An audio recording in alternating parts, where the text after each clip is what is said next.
Imagine the air, thick and heavy, with the scent of copal incense and damp earth clinging to your skin like a second soul. The only light is the mad dance of torchlight, casting long, distorted shadows that writhe against the stone walls of pyramid, a man-made mountain reaching for the stars. The jungle isn't silent. It's alive with the symphony of the unseen, the rasp of a jaguar, the chatter of 1,000 insects, the low, rhythmic chanting of priests. It seems to vibrate not in your ears, but in the very marrow of your bones. This is the world of the Maya, a civilization we think we know. We see their impossibly precise calendars, their staggering architectural genius, their sophisticated understanding of mathematics and the cosmos, and we build a picture of a people of pure intellect serene, stargazers and wise philosophers. We see the ruins at Chichen Itza and Tikal as silent monuments to a lost golden age. But that picture, the one you see in documentaries and textbooks, is dangerously incomplete. It's a comfortable lie we tell ourselves because carved into those same stones, hidden in the intricate folds of their mysterious glyphs, and whispered in the fragmented stories of their descendants, is another truth, a visceral, carnal, and to our modern sensibilities, utterly terrifying truth. Before we pull back that veil, before we step into the heart of this forgotten world, I want you to do something for me. If you're the kind of person who believes that history isn't just about kings and dates, but about the raw, messy, passionate pulse of human life, then hit that like button. Subscribe, because we're not just reciting facts here. We're embarking on a journey together into the shadows of the past. Comment below and let me know where in the world you're joining this expedition from. It's a constant source of wonder to me that we can connect from every corner of the globe, united by a shared curiosity for the stories that made us who we are. Now, take a deep breath, because the story we're about to uncover is not one of serene astronomers. It's a story of blood, sacrifice, and a view of sexuality so alien, so deeply intertwined with the sacred and the savage, that it will fundamentally change how you see this legendary civilization. The Maya believed the universe was born from a divine sexual act. The cosmos itself was a product of cosmic intercourse. Their creation story, the Popol Vuh, speaks of gods who had to spill their own blood, their own essence, to give life to the world. For the Maya, that divine act wasn't a one-time event. It was a cycle that had to be perpetually renewed, refueled, and reenacted by humanity. Creation wasn't a spectator sport. It was a participatory mandate. The fuel for that cosmic engine was the most potent life-giving substances they knew. Blood and semen got to them. These weren't just biological fluids. They were the physical manifestation of life force, of K, the sacred essence that animated all things. Semen was the seed of mankind, and blood was the seed of the gods. To combine them, to offer them, was to participate directly in the ongoing creation of the universe. This wasn't about pleasure in the way we understand it. It wasn't about love or romance. It was a duty, a terrifying, painful, and ecstatic duty. The line we draw between the bedroom and the temple, between personal desire and public worship, simply did not exist for them. The body was not a private vessel for individual experience. It was an altar. The most sacred rituals were performed upon this altar of flesh and blood. Imagine a young nobleman, perhaps no older than 16, chosen for the highest honor. He has spent weeks in ritual purification fasting, praying, ingesting hallucinogenic substances to open his mind to the spirit world. He's not being prepared for a wedding. He's being prepared for a sacrifice of a different kind. On the night of the ceremony, he is brought before the community to the top of that pyramid. The chanting reaches a fever pitch. The air is electric. With anticipation, he is not afraid. He is exalted because he is about to feed the gods. The high priest, adorned in jaguar skins and the brilliant green feathers of the quetzal bird, approaches with an instrument that looks like a nightmare, a stingray spine, a viciously sharp, serrated barb, wholly in its power to draw forth the sacred essence. In a moment of supreme religious ecstasy, witnessed by the entire community, this young man, this vessel of the gods, will take that spine and perform an act of auto-sacrifice that is almost impossible for us to comprehend.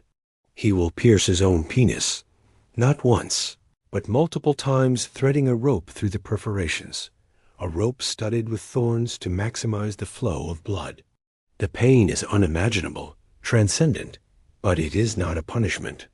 It is a portal. His blood, the most sacred offering, drips onto pieces of bark paper, which are then set ablaze. The smoke from this offering, carrying his life force, his very soul, rises to the heavens to nourish the gods, to ensure the sun will rise tomorrow, that the rains will come, that the corn, the very substance of their life, will grow. He is a conduit between the mortal and the divine, and his agony is the price of cosmic balance. This wasn't a rare or extreme event performed by a fringe cult. This was a cornerstone of Maya cosmology, practiced by kings, nobles, and the elite who were considered closest to the gods. We know this not from speculation, but from their own art. Stele, lintels, and painted ceramics from cities like Yaxchilan depict their rulers, their kings, engaged in this very act. King Shield Jaguar the Great is shown pulling a thorny rope through his tongue, while his wife, Lady Zak, performs the same ritual. For men, however, the most potent, the most powerful offering came from the source of creation itself, the penis. It was the ultimate act of giving back to the gods the life force they had been granted. This was a society where sexual organs were not hidden in shame, but displayed as instruments of divine power, tools for negotiating with the cosmos. What we've just described, as shocking as it is only the beginning. It's the entry point into a world where the boundaries of pain, pleasure, and piety completely dissolved. What happened when this act was not performed alone, but between partners? What was the role of women in these blood-soaked rituals of fertility? And what happened when the gods demanded not just blood, but the ultimate sacrifice? The role of women in this sacred, terrifying theater of the flesh was just as crucial, and in many ways, even more complex. While men offered the seed of mankind, the noble women of Maya society were the conduits for the blood of their divine lineage. Their bodies, like the men's, were altars, but the rituals they performed were uniquely their own, imbued with a different kind of cosmic significance. For a woman, the offering was not from the organ of creation, but from the organ of speech, the tongue. Imagine Lady Zak, the queen of Yaxchilan, a powerful figure in her own right, kneeling in the torchlit chamber of a temple. Her husband, the king, has just performed his own agonizing ritual of genital perforation. Now it is her turn. She is not a passive observer. She is an active participant in this cosmic transaction. The priestess hands her the same sacred implement, a rope studded with the razor-sharp thorns of the ceiba tree, the sacred world tree of the Maya that connected the heavens, the earth, and the underworld. With a serenity that belies the excruciating pain she is about to inflict upon herself, she pierces her own tongue, not a simple pinprick, but a deep, gouging wound through which she will pull the entire length of this horrific rope. The blood flows freely, a torrent of crimson that soaks the bark paper laid out before her. This is not just her blood. It is the blood of her ancestors, a lineage that stretches back to the gods themselves. By offering it, she is reaffirming her divine right to rule, her connection to the supernatural forces that govern their world. The pain is a key, unlocking a door to another reality. As the blood flows, as the pain intensifies, she enters a trance-like state, a vision quest. The smoke from the burning, blood-soaked paper billows around her, And in that smoke, she sees the face of the vision serpent, the messenger of the gods, the gateway to the underworld. From the serpent's gaping maw emerges the spirit of an ancestor, or a deity who will impart crucial wisdom, prophecies of war, guidance on agricultural cycles, the secrets of the cosmos. Her suffering is not just an offering. It is a form of communication, a bloody and brutal telephone line to the gods. Ritual, this act of glossotomy, was central to the power of Maya queens. It was a public performance that legitimized their spiritual and political authority. It demonstrated their fortitude, their piety, and their unique ability to bridge the gap between the mortal and the divine. But what of sexuality in a more conventional sense? What about the act of intercourse itself? For the Maya, even this was rarely a private affair, divorced from religious obligation. The timing of sex, especially among the nobility, was dictated not by passion, but by the stars. The sacred 260-day calendar, the So-Kan, governed every aspect of their lives, and the act of conception was a cosmically significant event that had to be perfectly aligned with auspicious dates. To conceive a child on a day of ill omen was to invite disaster, to risk bringing a cursed soul into the world. Astrologer priests would be consulted to determine the most favorable conjunctions of celestial bodies, the moments when the cosmic energies were perfectly aligned for the creation of a future ruler or priest. Sex became a scheduled ritual, performed, not in the pursuit of pleasure, but in the service of the state and the cosmos. It wasn't just about timing. The act itself could be a ritual performance. While the most extreme bloodletting ceremonies were public spectacles, there is evidence to suggest that ritual intercourse also played a role in their religious practices. Certain temple complexes, like those at Uzmal, are adorned with a profusion of phallic sculptures. These aren't crude graffiti. They are sacred symbols of fertility and creative power. Some scholars interpret these sites as centers of a kind of sacred prostitution, where ritual sex was performed to honor the gods of fertility and ensure the fecundity of the land and its people. The participants in these rites would not have been seen as debased, but as vessels of the divine, their bodies used to channel the creative energies of the cosmos. It was a form of worship that was profoundly physical, a rejection of the idea that the spirit could be separated from the flesh. This deep connection between sexuality and divinity had a darker side. If sex was a source of cosmic power, then it could also be a source of cosmic pollution. Adultery, for instance, was considered not just a personal betrayal, but a tear in the sacred fabric of the community, an act that could bring the wrath of the gods down upon everyone. The punishments were brutally severe. An adulterous man might be handed over to the wronged husband, who had the legal right to drop a heavy stone on his head, crushing his skull. The adulterous woman often faced an equally grim fate, sometimes death by strangulation. There was no concept of a crime without a victim. In their worldview, the entire community was the victim of such a transgression. This obsession with ritual purity extended to all forms of sexual activity. Homosexuality, for example, is a subject of intense debate among Mayanists.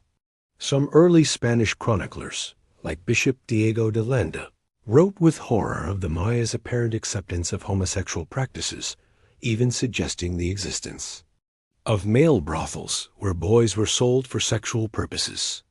However, these accounts are heavily biased, written through the lens of a deeply homophobic 16th century Catholic worldview. The Spanish were often looking for justification for their conquest, and painting the indigenous peoples as sexually deviant was a common tactic. The Maya's own art is more ambiguous. There are some ceramic figurines that depict what appear to be homosexual acts, but their context is unclear. Were these depictions of everyday life, mythological scenes, or warnings against taboo behavior? The truth is likely far more complex than the Spanish accounts would have us believe. It's possible that certain forms of same-sex relations were tolerated or even integrated into ritual life, while others were condemned. What is clear is that their understanding of sex, gender, and desire was fundamentally different from our own. It was a fluid and often dangerous landscape, where every act had the potential for either divine favor or catastrophic wrath. It was a world where a young man piercing his own genitals was an act of supreme piety, and a queen bleeding from her tongue could decide the fate of an empire. But the bloodletting from their own bodies was not always enough. Sometimes the gods were hungrier.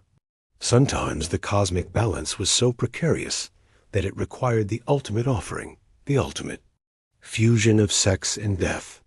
That is when the captives of war, the slaves, and sometimes even their own people would be brought to the top of the pyramid for a final, horrific purpose, the ultimate expression of this terrifying worldview, the point where sexuality, sacrifice, and cosmic duty converged in a symphony of horror was in the practice of human sacrifice. This wasn't the random, chaotic violence of a savage people. It was a calculated, ritualized, and deeply meaningful act, the final and most potent offering they could make to the gods who, they believed, had sacrificed themselves to create the universe. For the Maya, the cosmos ran on a sacred debt. The gods had given their blood, their very being, to create humanity and the world they inhabited. It was, therefore, humanity's solemn obligation to repay that debt, to feed the gods with the same life force, to keep the cosmic machinery from grinding to a halt. The most precious, most potent fuel for that machinery was a still-beating human heart. The victims of these rituals were often high-status captives taken in battle from rival city-states. This was not a coincidence. To sacrifice a king or a powerful nobleman was to capture not just his body, but his life force, his ka, and to offer that divine energy to one's own patron gods, thereby strengthening one's own city and weakening their enemies. War for the Maya was not primarily about territory or resources. It was about capturing sacrificial victims. A successful military campaign was one that returned with noble captives destined for the altar. Imagine the scene, a scene we know has played out time and again in cities like Palenque and Tikal. A captive lord who just weeks ago commanded armies and lived in a palace is now stripped naked, his body painted blue, the color of sacrifice. He is forced to play a final ritual ball game in the great ball court, but this is not a game he can win. It is a piece of political and religious theater, a reenactment of the cosmic struggle between the heroes of the Popol Vuh and the lords of the underworld, Xibalba. His inevitable defeat is a foregone conclusion. After the game, he is led or dragged up the steep steps of the main pyramid. The crowds below are not somber or mournful. They are in a state of religious frenzy, a collective ecstasy. The air is thick with the sound of drums, flutes, and the deafening roar of the assembled populace.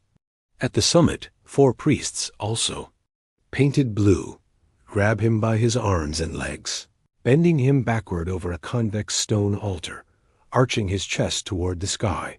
A 5th priest, the Necum, approaches with a sacrificial blade, an exquisitely crafted flint or obsidian knife, lethally sharp. With a single expert motion, he plunges the knife into the captive's chest, just below the rib cage, and rips it open. He reaches into the gaping cavity, severs the arteries and trachea, and pulls out the still-beating heart. He holds it aloft, a steaming, bloody offering to the sun, to the god Kinich Ahau. This was the ultimate nourishment. The body, now just a lifeless shell, is then kicked and rolled down the steps of the pyramid, a bloody cascade that ends in a crumpled heap at the bottom. But the horror did not always end there. There is significant evidence, both from art and from the study of human remains found in sacred cenotes or burial sites, of ritual cannibalism.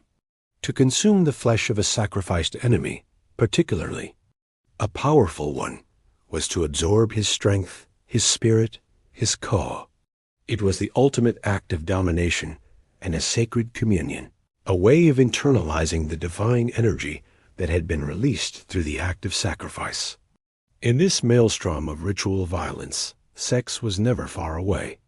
The act of sacrifice was profoundly linked to fertility and creation. The shedding of blood upon the earth was seen as a way of fertilizing it, ensuring the growth of the maize that was the staple of their diet. The Maya word for semen and maize gruel were often related, as were the words for blood and the sap of a tree. Life, sex, blood, and sacrifice were all points on the same sacred continuum. Sometimes this connection was made shockingly explicit. There are depictions in Maya art that show men engaged in intercourse with a goddess as they are being sacrificed, their life essence, both blood and semen being offered at the moment of death. It is the ultimate fusion of creation and destruction, a moment of terrible divine ecstasy where the boundaries between life and death, pain and pleasure, are completely obliterated. The victim becomes a god in the moment of his demise, his death a creative act that helps to sustain the universe. This wasn't limited to male captives. While men were the most common victims of heart extraction, women and children were also sacrificed, though often in different ways. Children, seen as pure and uncorrupted, were considered particularly potent offerings to the rain god Shak. They were often drowned in sacred cenotes, the natural limestone sinkholes that the Maya believed were portals to the underworld. The remains of hundreds of individuals, many of them children, have been dredged from the sacred cenote at Chichen Itza. Analysis of their bones often shows that they were not locals, but had been brought from hundreds of miles away, suggesting a vast network of tribute and sacrifice. Women were also sacrificed, sometimes in ceremonies related to the moon goddess or other female deities. They might be decapitated, their heads displayed on skull racks, or their bodies dismembered in complex rituals designed to mirror mythological events. The sheer scale and variety of these practices are staggering, but it is crucial to remember that, for the Maya, this was not murder. It was not an act of wanton cruelty. It was a fundamental necessity, the price of existence. They believed they lived in a precarious, dangerous universe, one that was constantly on the brink of collapse. Only through these continuous, bloody offerings could they hope to maintain balance and ensure their own survival. This was a worldview forged in the unpredictable environment of the Central American jungle, where life and death were in constant, visible struggle. It was a world where a sudden drought could wipe out a year's harvest, where a jaguar could snatch a child from the edge of a village, where the gods seemed both intimately present and terrifyingly demanding. Their sexual and sacrificial practices, as horrifying as they seemed to us, were their response to that reality. They were their way of making sense of a chaotic world, of imposing order on the universe, and of participating directly in the sacred drama of creation. It was a system of belief that sustained their civilization for over 1,000 years, fueling their art, their science, and their wars. But as we will see, this very system, this insatiable need to feed the gods, may have contained the seeds of their own mysterious downfall.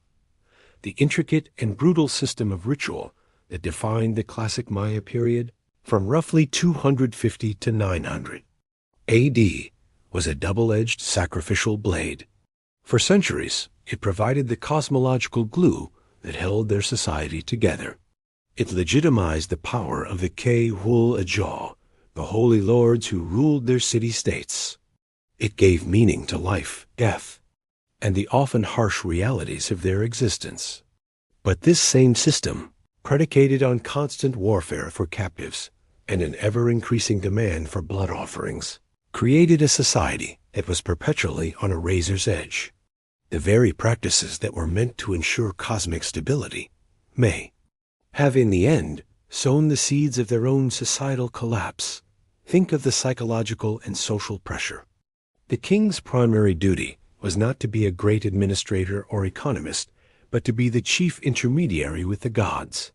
His legitimacy was written in the blood of his enemies and in the scars on his own body. A king who failed to secure captives, who failed to perform the grueling auto-sacrificial rituals, or under whose reign the rains failed or the crops withered, was seen as having lost favor with the gods. His authority would crumble, not because of a political misstep, but because of a perceived spiritual failure. This created a relentless cycle of escalating violence. To prove their divine mandate, rival kings had to constantly outdo one another. In the theater of ritual, they had to wage more wars, capture more high-status enemies, and perform more elaborate and painful sacrifices. The inscriptions on their monuments are not just historical records. They are propaganda, a form of spiritual and political one-upmanship. A stela at Naranjo boasts of its king having piled up the skulls of his enemies. Another at Piedras Negras details the capture and sacrifice of the ruler of a rival city, an event celebrated as a major triumph. This constant ritualized warfare was not sustainable. It drained resources, diverted manpower from agriculture, and created a climate of endemic instability. As the classic period wore on, the demands of the gods seemed to grow. Archaeological evidence suggests that the scale of human sacrifice increased over time. Skeletons found in later period mass graves show signs of having been hastily and brutally dispatched, a far cry from the elaborate, individualized rituals depicted in earlier art. This could be a sign of desperation, as their society began to face environmental and political crisis, prolonged droughts, deforestation, overpopulation, and increased conflict. Their response was to double down on their religious obligations. If the old rituals weren't working, it must be because the gods were not satisfied. The only answer was more blood, more hearts, more offerings. What of the common people? While the most spectacular rituals were performed by the elite, the worldview they represented permeated every level of society. The farmer in his maize field, the potter at his wheel, the weaver at her loom, all of them lived in the same sacred cosmos. They may have made humbler offerings, perhaps the blood of a chicken or a turkey, or a few drops of their own blood let from an earlobe or a finger, but they shared the same fundamental belief that their actions, their piety, were necessary for the survival of the world. They also shared the burden of supporting the massive temple complexes, the priestly class, and the warrior elite. They paid tribute in the form of crops, goods, and labor. Sometimes they paid with their own lives or the lives of their children. It's a misconception that all sacrificial victims were foreign captives, while high-status enemies were the most prized offerings. Commoners could also be chosen for sacrifice, particularly in times of extreme crisis. The discovery of mass graves containing the bodies of ordinary men, women, and children attests to this grim reality. Now, imagine living in a society where, as environmental conditions worsened, as the droughts became longer and the maize harvest smaller, the demands of the state and the priesthood only grew more intense. The very rulers who were supposed to guarantee cosmic order were presiding over a world that was visibly falling apart. At some point, the faith that had sustained them for 1,000 years must have begun to crack. The social contract, the belief that the sacrifices of the many, led by the divine king, would bring the favor of the gods, was breaking. The gods were eating, but the people were starving. This is likely a key factor in the so-called classic Maya collapse. It wasn't a single event, but a complex process of political fragmentation and depopulation that occurred over more than a century in the southern lowlands, the heartland of the classic Maya civilization. One by one, the great cities were abandoned. The Maya stopped carving their elaborate stone monuments, their stelae with the histories of their divine kings. The massive ceremonial centers fell silent, and the jungle began the slow, relentless process of reclaiming what had been built. The people did not simply vanish. Many likely migrated north to cities in the Yucatan Peninsula, like Chichen Itza and Mayapan, which continued to flourish for several more centuries. But the political and religious system of the classic period, with its divine kings and their bloody compact with the gods, had failed. It had collapsed under the weight of its own internal contradictions. The sexual and sacrificial practices we find so terrifying were, for them, the very bedrock of their existence. But a bedrock built on blood and pain is ultimately unstable. When the Spanish arrived in the 16th century, they found a Maya world that was already a shadow of its former self. The great southern cities were long overgrown, and the northern cities were often engaged in petty conflicts. The Spanish, with their own brand of religious fervor and intolerance, saw the remaining Maya practices, the bloodletting, the sacrifices, as demonic, a justification for conquest and forced conversion. Bishop Diego de Landa, the same chronicler who gave us so much information about Maya life, was also responsible for the infamous auto da fe at Mani in 1562, where he burned countless Maya codices and religious artifacts, effectively destroying a vast library of their knowledge and history. He sought to wipe out their demonic sexuality and replace it with Catholic chastity, to erase their pagan sacrifices and replace them with the sacrifice of the Mass. In doing so, he and others like him severed the Maya from the last. Vestiges of a cosmological worldview that had endured for millennia. They forced a people whose religion was written on the body in acts of blood and creation to adopt a faith that was written in a book, a faith that drew a hard line between the sacred and the profane, the spirit and the flesh. With that, a universe of meaning, as complex and magnificent as any of their temples, was effectively lost, buried under the rubble of conquest and misunderstanding. The echoes of this lost world, however, did not fall completely silent. They reverberate in the present, hidden in plain sight, a ghostly testament to the resilience of a culture that refused to be entirely erased. To journey through the lands of the Maya today, through Chiapas, Guatemala, Belize, and the Yucatan Peninsula, is to walk through a landscape haunted by this powerful, bloody, and sacred past. The worldview that demanded genital bloodletting and beating hearts is gone, but its shadow lingers, fused and syncretized with the very religion that sought to destroy it. This is perhaps the most fascinating and least understood chapter of the story. The conquest did not result in a simple replacement of one belief system with another. It resulted in a collision, a violent and creative fusion that gave birth to a new spiritual reality, one that is uniquely Mesoamerican. The Maya, with a genius for adaptation born of centuries of survival, took the symbols and saints of Catholicism and mapped them onto their own ancient, enduring cosmos. The cross, to the Spanish, was a symbol of Christ's sacrifice. Too many. Maya, it became a new representation of the Siba, the sacred world tree, the cosmic axis at the center of their universe. Jesus Christ, a God who sacrifices his own blood to save humanity, resonated deeply with a people whose own gods and kings had done the same to maintain cosmic order.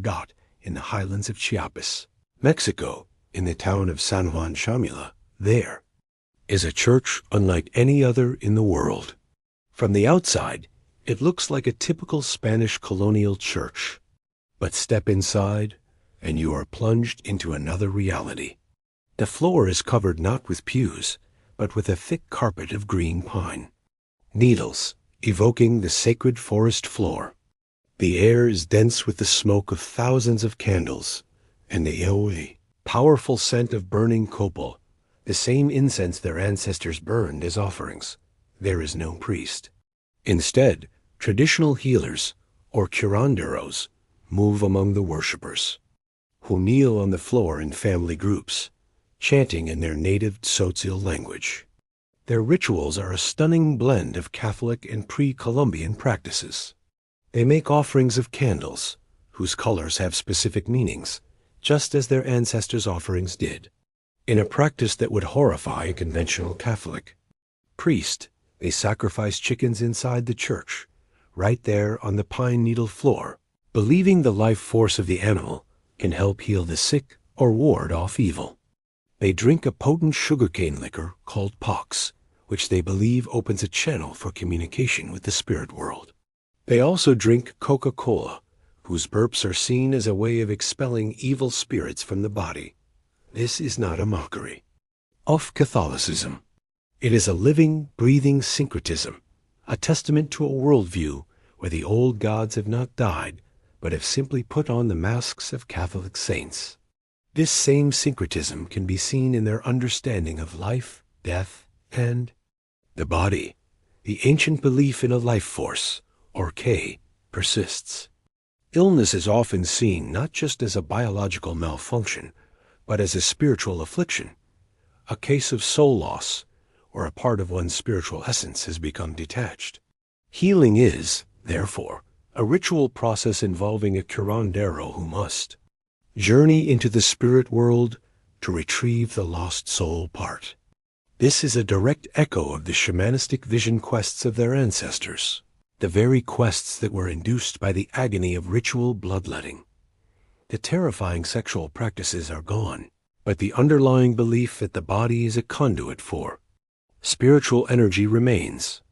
The modern Maya have not forgotten their history. The stories of the Popol Vuh are still told.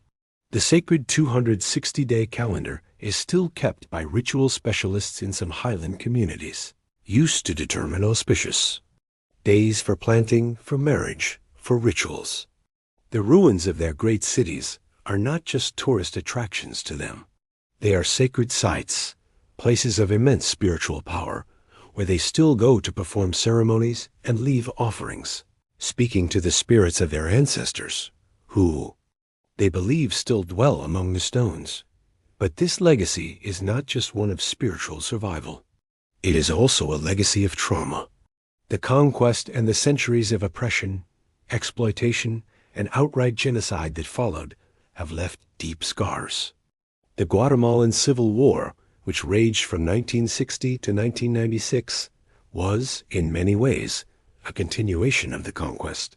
The state military, often with the backing of foreign powers, carried out a systematic campaign of terror against the indigenous Maya population, resulting in the deaths of over 200,000 people. It was a period of unimaginable horror, where villages were wiped out, women were systematically raped, and community leaders were tortured and killed. The justifications for this violence often echoed the language of the Spanish conquistadors, painting the Maya as a backward, subversive, and pagan element that needed to be cleansed from the body politic. The world of ritualized violence that we explored, the world of the ancient Maya was, in many ways, less savage than the politically motivated, industrial-scale slaughter of the 20th century. The ancient Maya sacrificed their enemies to feed their gods and maintain the cosmos. The modern state murdered its own citizens to maintain its grip on power and protect the economic interests of a small elite dot.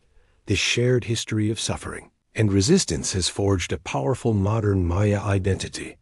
Today, there are millions of Maya people who are fighting to reclaim their heritage, to revitalize their languages, and to protect their ancestral lands from deforestation and exploitation. They are scholars, activists, artists, and farmers, navigating the complexities of the modern world while drawing strength from a cultural and spiritual legacy that is thousands of years old.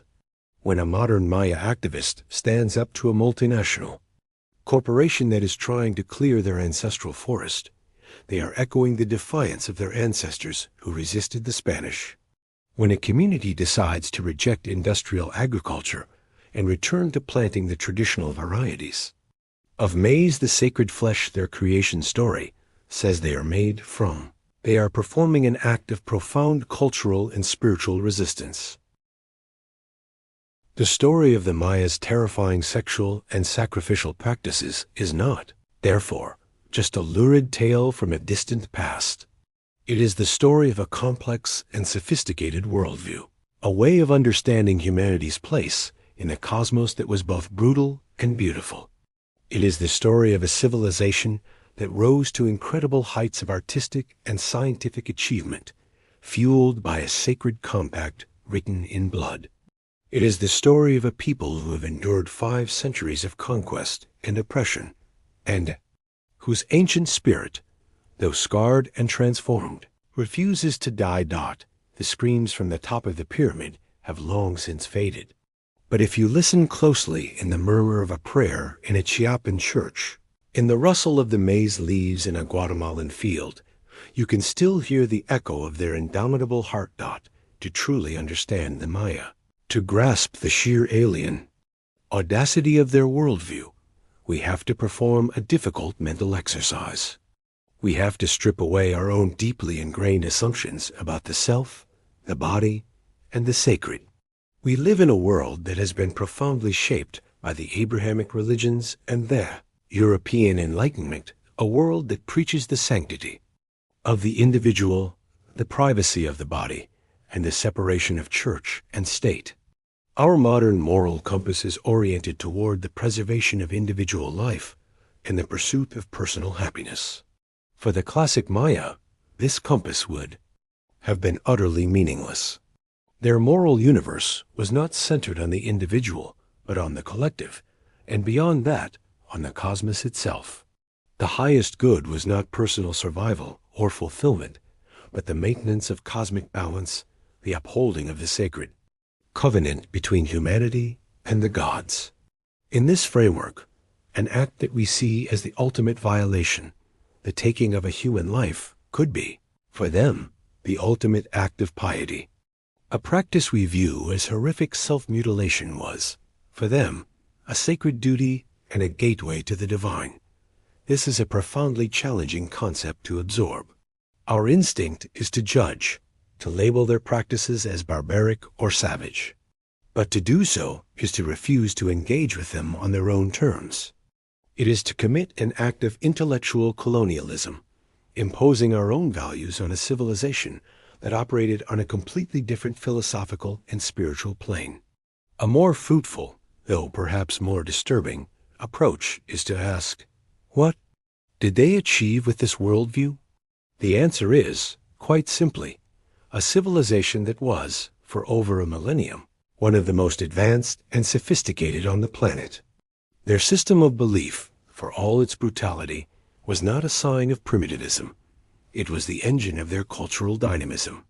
It was the desire to please the gods and track the celestial cycles for ritual purposes that drove them to develop a system of mathematics that included the concept of zero, independently of the old world. It was the need to record the dynastic histories of their divine kings and their ritual obligations that led them to create the most complex and nuanced writing system ever developed in the ancient Americas. It was the mandate to build fitting stages for their cosmic dramas, for their sacrifices and their ceremonies, that fueled the creation of an architecture of breathtaking scale and astronomical precision. The pyramids at Tikal, soaring over 200 feet out of the jungle canopy, were not just tombs or temples. They were man-made sacred mountains, designed to be stages for the rituals that renewed the world. The layout of their cities was a map of the cosmos, a physical manifestation of their sacred geography. Their art, the vibrant murals of Bonampak, the intricate carvings of Palenque, the stunningly expressive ceramics found in their tombs, was not art for art's sake. It was a tool of religious and political power, a way of making the supernatural world visible, of documenting the rituals that sustained it. The very scenes of bloodletting and sacrifice that shock us were, to them, depictions of the highest moral and aesthetic value. They were beautiful because they were true, because they depicted the fundamental reality of their existence. This forces us to confront an uncomfortable truth. Human civilization is not a simple linear march from savagery to enlightenment. It is a complex and often contradictory tapestry. A society can be capable of both profound intellectual achievement and acts of incredible violence. In the case of the Maya, these two things were not contradictory. They were inextricably linked. This understanding should also cause us to reflect on our own civilization. We recoil at the thought of human sacrifice, yet our own history is awash with blood spilled in the name of gods, nations, and ideologies. We condemn their ritualized violence, yet we consume a diet of hyperviolent entertainment and live in a world where the technologies of warfare have reached a level of destructive power the Maya could never have imagined. We may no longer pull hearts from the chests of captives on stone altars, but we have found other, more efficient ways to sacrifice human lives on the altars of progress, profit, and political power. The Maya believed the universe demanded blood to sustain it. Have we truly escaped that paradigm, or have we just disguised it? Have we simply replaced the flint knife and the stone altar with the drone strike and the stock market? This is not to create a false equivalence or to excuse the brutality of the past. It is to recognize that the human capacity for both creation and destruction, for both sublime spirituality and terrifying violence, is not something that belongs to a savage. Past. It is a fundamental part of the human condition, a dark thread that runs through all of our histories, including our own. The story of the Maya is a mirror, and looking into it can be a deeply unsettling experience. It shows us a different way of being human, a different way of constructing reality. It reminds us that our own worldview, which we often take for granted, as natural and universal, is just one of countless possibilities. It reveals the profound and often dangerous power of belief. The Maya built a world on the belief that they were active participants in a sacred, ongoing creation. That belief inspired them to create wonders, but it also demanded a terrible price in blood and suffering. Their story is a cautionary tale about the heights a civilization can reach when it is unified by a powerful and all-encompassing ideology, but also about the inherent dangers of a system that places cosmic duty above individual human life. Is a reminder that the line between religious devotion and lethal fanaticism can be terrifyingly thin. We are left with the ruins, the ghosts, the echoes. We are left to piece together their story from the silent stones and the fragmented whispers of their descendants. We can never fully know what it was like to be them, to see the world through their eyes, to feel the ecstasy of the sacrificial moment. But in trying to understand, in daring to look into the abyss of their alien worldview without flinching, we can perhaps learn something profound about the vast, strange, and often terrifying spectrum of human possibility. The jungle has reclaimed their pyramids, but the questions they pose, questions about the nature of God, of humanity, and of sacrifice, continue to haunt us. Let's pause for a moment here, in the shadow of the blood-soaked pyramid. We have walked through the public square of Maya ritual. We have witnessed the king pierce his own flesh, the queen pull a thorny rope through her tongue, and the captive have his still-beating heart torn from his chest. We have seen the logic, the terrible cosmic necessity that drove these acts. We have seen how this system built a civilization and then perhaps helped to tear it down. But there is a chamber we have not yet entered, a space even more intimate and terrifying than the sacrificial altar. We have to go beyond the what and the why and dare to ask how. How, in the name of all that is human, did they endure it? How did a young nobleman bring a stingray spine to the most sensitive part of his own body and not recoil in a madness of pure agony? How did a king or a queen transform what should be a moment of unbearable pain into a moment of divine communion? The answer is not simply that they were tough or brainwashed. The answer is that they had developed a sophisticated psycho-spiritual technology for dismantling the self. They had learned how to use pain not as a barrier, but as a doorway.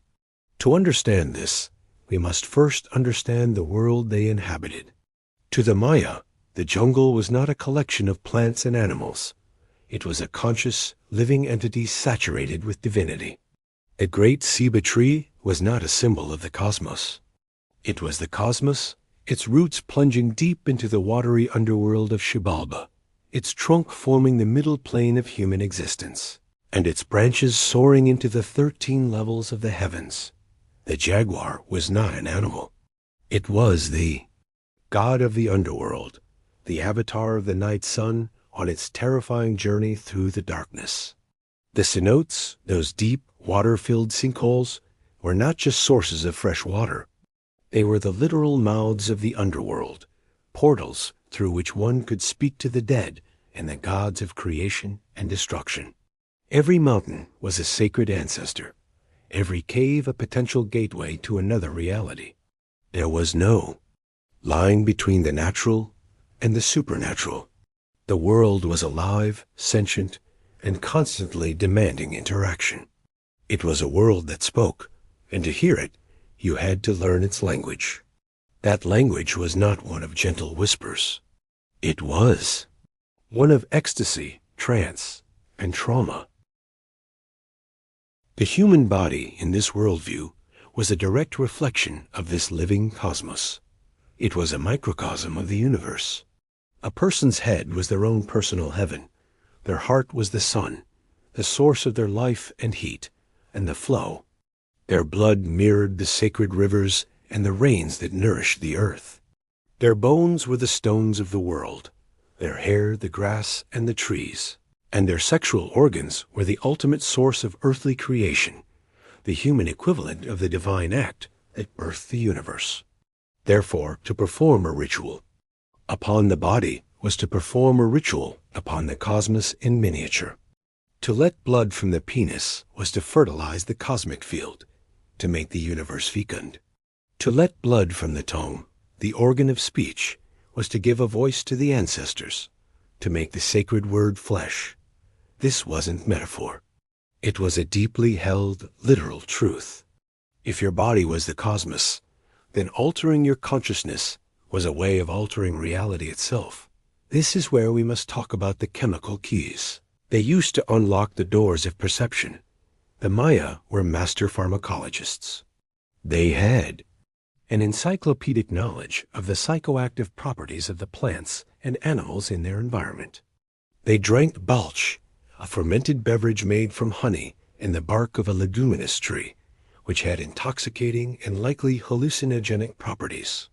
They consumed psilocybin mushrooms, which they called the flesh of the gods. They used the venom of certain toads, rich in bufotenin, a powerful psychedelic. They smoked immense quantities of wild tobacco, or Nicotiana rustica, a plant so potent it could induce trance states and out-of-body experiences. They used the seeds of the morning glory, rich in LSA, a cousin to LSD. These substances were not used for recreation. They were sacred medicines, tools for spiritual navigation. They were ingested by the priests, the shamans, and the nobles in preparation for ritual. They were the catalysts that began the process of dissolving the ego, of unmooring the soul from the anchor of everyday reality. They opened the mind, too, the terror and the glory of the spirit world, preparing it for the even more powerful catalyst that was to come: pain. Here is the crux of their psycho-spiritual technology. The process began with fasting and sensory deprivation, weakening the body's hold on the mind. Then came the ingestion of powerful hallucinogens, shattering the familiar patterns of thought and perception. The rhythmic chanting, the drumming, the disorienting dance of the torchlight, all of this worked to deepen the trance. At the peak of this altered state came the pain, a sharp, undeniable, all-consuming agony. For a mind already untethered from reality by drugs and ritual, this agony was not processed as a mere physical sensation. It became something else entirely. It became the voice of the god, the touch of the ancestor, the raw energy of the cosmos itself pouring into the body. The pain was the final key. the one that shattered the last vestiges of the self and allowed the individual to merge completely with the divine. The scream that was torn from their throat was not just a reaction to a physical wound. It was the sound of the barrier between worlds being ripped asunder in that moment of transcendent agony. They were no longer a king, a queen, or a mere mortal. They were a portal, a living gateway through which cosmic power flowed. This experience, this ecstasy, was the ultimate source of a ruler's authority. Any man could claim to be descended from the gods, but a king who could publicly pierce his own body, enter a death-like trance, and emerge with a prophecy from the vision serpent was a man who had proven his divinity in the most undeniable way possible. His power was not theoretical. It was written on his own bleeding flesh for all to see. Now, let us descend from the pyramid's peak and walk the stone causeways into the heart of the Maya city, into the homes of the common people. For the worldview, we've explored this terrifying and ecstatic union of flesh, blood, and divinity was not confined to the gilded elite. It was the very air the people breathed, the soil in which their lives were rooted. The farmer who woke before dawn to tend his milpa, his small plot of maize, beans, and squash, did not see himself as a mere laborer. He was a participant in the same cosmic drama as his king. His actions, though humbler, were just as essential to the maintenance of universal order. When he planted a kernel of maize, he was not just planting a seed. He was burying a tiny piece of the flesh of the maize god, entrusting it to the underworld, with the faith that it would be reborn, just as the sun was reborn every morning after its perilous journey through the darkness. His world was governed by the same sacred calendar that dictated the king's rituals. The 260-day Tsokan told him when to plant, when to harvest, when to marry, when to perform the small but vital rituals that kept his family and his crops in harmony with the cosmos. He may not have had a stingray spine or an obsidian blade, but he had his own tools for honoring this sacred compact. He would let a few drops of his own blood from his earlobe or his finger, mingling it with the corn seeds before planting a personal offering to fertilize the earth. He would burn copal incense at a small house altar, the fragrant smoke carrying his prayers to the gods, a miniature version of the great plumes of smoke that rose from the temple tops. His sex life, too, was woven into this sacred tapestry. Intercourse was not just for procreation. It was an act of creation that mirrored the divine origins of the universe. But it was also an act fraught with spiritual danger. A man's semen was a precious, finite resource, a vessel of his life force. To spill it needlessly, to engage in sex during periods of ritual fasting or preparation for a sacred duty, was to weaken himself and pollute the community. Warriors, for example, were required to be celibate before a battle. To engage in sex was to dissipate the vital energy needed for combat, to risk not just his own life, but the success of the entire campaign. This belief created a society with a complex and often contradictory relationship with sexuality. On one hand, their art and mythology were filled with phallic imagery and overt celebrations of fertility. The penis was a symbol of divine creative power. On the other hand, their daily lives were governed by a strict code of sexual conduct that demanded abstinence and ritual purity at key moments. It was a sexuality of extremes, swinging between sacred duty and dangerous taboo. What of the women? Of the common class? Their lives, too, were a constant negotiation with the sacred. A woman's body was a mystery, a source of both life and potential pollution. Menstruation, in particular, was seen as a powerful and dangerous time. A menstruating woman was in a liminal state, caught between worlds.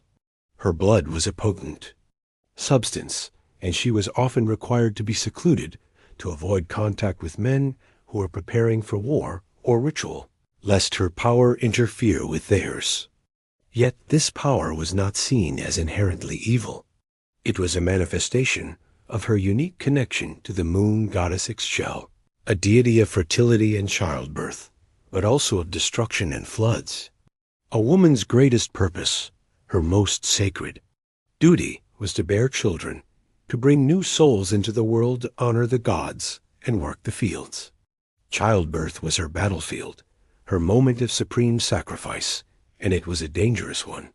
Mortality rates for both mother and child were brutally high. A woman who died in childbirth was afforded the same honor as a warrior who died in battle. She was seen as a martyr, a sacrifice to the gods of creation, and her spirit was believed to accompany the sun on its daily journey across the sky. The family home itself, a simple hut of wattle and daub with a thatched roof, was a microcosm of the cosmos, just as the temple was. The central hearth was the heart of the home, the axis mundi around which family life revolved. The burial of ancestors beneath the floor of the house was not a sign of disrespect. It was a way of keeping the family line connected, of ensuring that the spirits of the dead remained present to offer guidance and protection. Life was a continuous cycle of birth, death, and rebirth, played out within the sacred space of the home, which, in turn, was a reflection of the sacred landscape of the city, which was a reflection of the sacred structure of the universe. But this intimate connection to the sacred also brought with it a constant, nagging anxiety. The world was alive with powerful, often capricious, supernatural forces. The gods were not benevolent shepherds. They were powerful beings who demanded constant appeasement. A sudden illness, a failed crop, a difficult birth, these were not random misfortunes. They were signs of a disruption in the cosmic balance, a failure of ritual, a debt owed to an angry god or a malevolent spirit. This meant that daily life was filled with a sense of profound obligation and a constant low-level fear. Every action, from weaving a piece of cloth to preparing a meal, was imbued with ritual significance and the potential for spiritual misstep. Charms and amulets were worn to ward off the evil eye.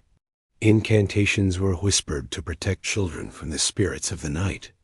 Offerings were left at crossroads and caves, the dwelling places of powerful earth spirits. It was an exhausting, mentally taxing way to live a life lived on the knife's edge between divine favor and divine wrath. When we look at the great, silent ruins of the Maya cities, it is easy to forget this. We see the grand temples and the astronomical observatories, and we imagine a life of intellectual and artistic splendor.